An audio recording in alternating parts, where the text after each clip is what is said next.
Meanwhile, the Democratic Alliance has tabled its own medium-term budget policy statement earlier today.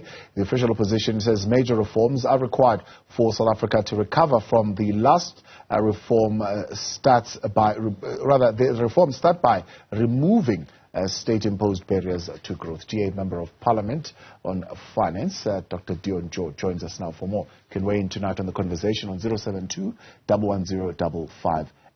Dr. George, good to have you. Before we get into the medium-term budget policy statement, let's just talk about what has just happened now, a public holiday that has been announced to celebrate the Springbok victory. What is your view on that?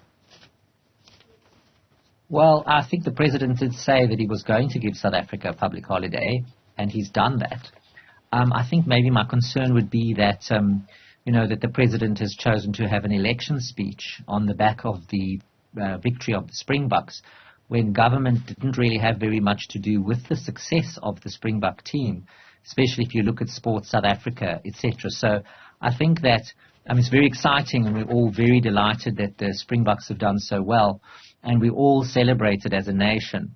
But I do think that there has been politicking by the President on this, and I think that diminishes a little bit from him and from the occasion. But we are very excited about the victory, and we certainly deserve it, and it really indicates what a wonderful country we are and what wonderful opportunities that we do have going into the future as a young and vibrant democracy. So it's all very exciting times, that's for sure. Yeah.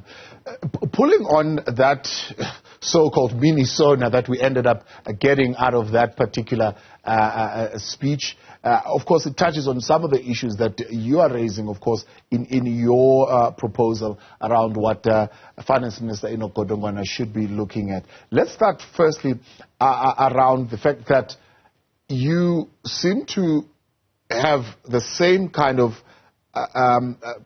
attitude towards the economy, which is major reforms are required. The President says so as well. Major reforms are required, especially in the area of logistics, in the area of energy. But how we go about it maybe might be quite different in terms of your understanding.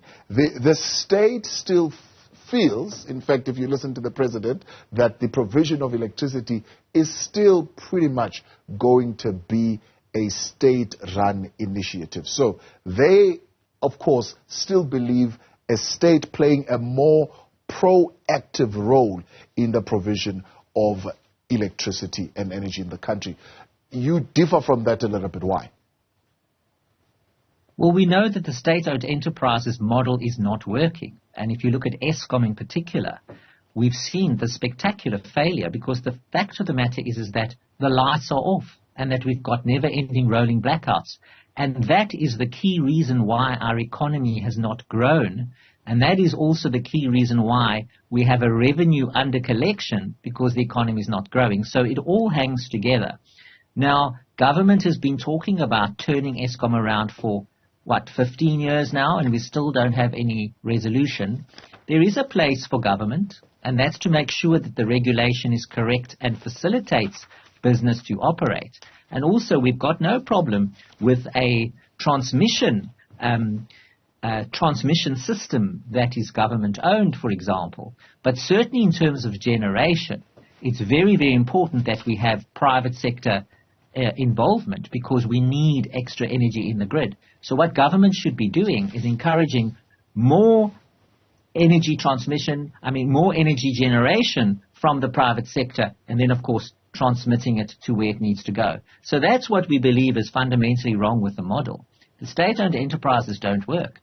And we need to actually resolve that, because South Africans are battling a cost of living crisis that we've never seen before. Yeah. Where 41% of households are battling to put enough food on their table because the economy is not growing. Yeah. And that's where we need to start. And it's not that difficult to do either. The government's model of itself at the center of our economy is fundamentally flawed, because it's not capable of actually operating in that space. Yeah, government will tell you that Actually, we have done a lot in that particular aspect of things.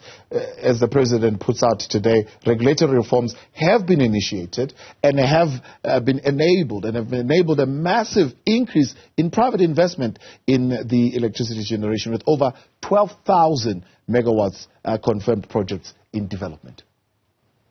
Well, the key thing is, yes, there has been a little bit of progress, but it's not fast enough. And that's what we need. So, for example, if you look at what government is celebrating, yes, of course, if there's a progress, then that's great, and we're all very happy for that. But the fact of the matter is what is the opportunity cost of what government has chosen? So, for example, where could we be if we had better policies? And that's the crux of the issue. And that's why the DA has as a fundamental thing that we're looking for from the minister in his medium-term budget policy statement and next year in the budget in February, which rolls on, as we know, is we need economic growth because we need to get jobs generated in our economy. That is what we need. And if government keeps trying the same recipe over and over again, it isn't going to work. We heard earlier, I heard somebody mentioning that there's various things that government can do.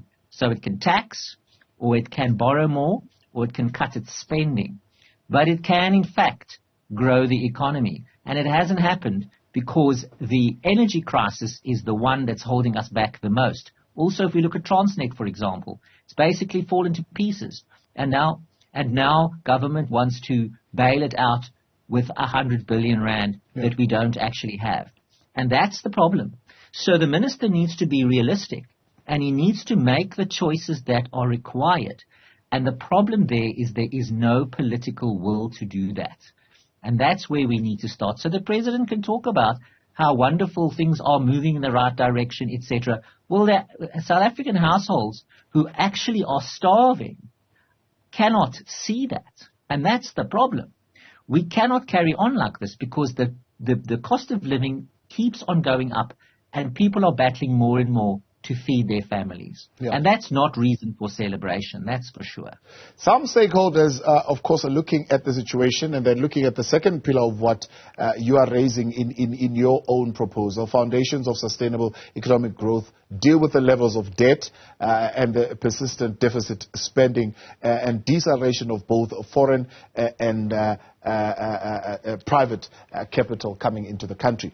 Let's talk about the two first one. Levels of debt. I think the president is in agreement with you in terms of how much we are spending to service that debt and how unsustainable it is in terms of the growth that we want to see. However, he is not talking about cutting, for example, on social spend, SRD grants, the presidential employment stimulus, saying those are critical programs that not only alleviate poverty but assist people to be able to go and look for jobs, others to be able to support their livelihoods. What is your proposal on that?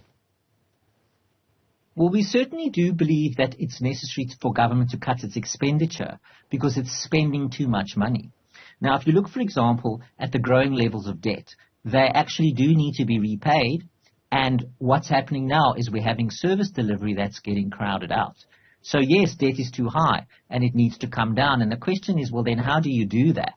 If you can't get the economy to grow, well, then you have to cut in the most appropriate places so that you don't keep on having to borrow more money. So what government needs to do is needs to look at where it's wasting the people's money. So, for example, as I mentioned, the state-owned enterprises, we need to look at the public sector wage bill, where we have the millionaire managers who are deployed to government, who are not adding any value, yet earning a really large salary and putting enormous pressure on the fisc. That's not sustainable and it's not acceptable. So we need to find a way to sort that out. And that's policy reform that we need. So you need to accelerate the economy, you need to get business to grow, and then you need to cut back on spending. And cutting around on the periphery, for example, we saw these so-called guidelines that Treasury has issued to cut back on government spending. It looks at things like travel and conferences, etc. That's all peripheral stuff. What we need to do is look at the public sector wage bill, that's too big, and then the major spends on the state-owned enterprises. Let's look at some other players. I see we're running out of time and we're going to have to let you go shortly, but I wanted to get your views on this. Some players in society are actually calling for the finance minister to announce on Wednesday that there will be drawing from the foreign exchange contingency reserves that would, in the meantime, allow for increased short-term borrowing in a less expensive way? Well, yes, that is very interesting, and I'm certainly wanting to get more detail on exactly how that is going to be planned, for example. But what we see at the moment is that this will be a raid on the Reserve Bank, because that reserve is there for a specific reason. And the fundamental job of the Reserve Bank is to make sure that it is looking after the value of the rand. So it needs to make sure that our currency is actually looked after. And that's what the reserve actually is supposed to do. So we are quite concerned that government is getting so desperate that it needs to raid this reserve that we may well need for other purposes. And that smacks of desperation. So we want to see more detail on that before we give a fundamental answer on it. But it certainly looks like a raid on the bank. What government should rather be doing is making the policy changes it needs and then cutting back in the places that it needs to cut. But it has no political will to do that.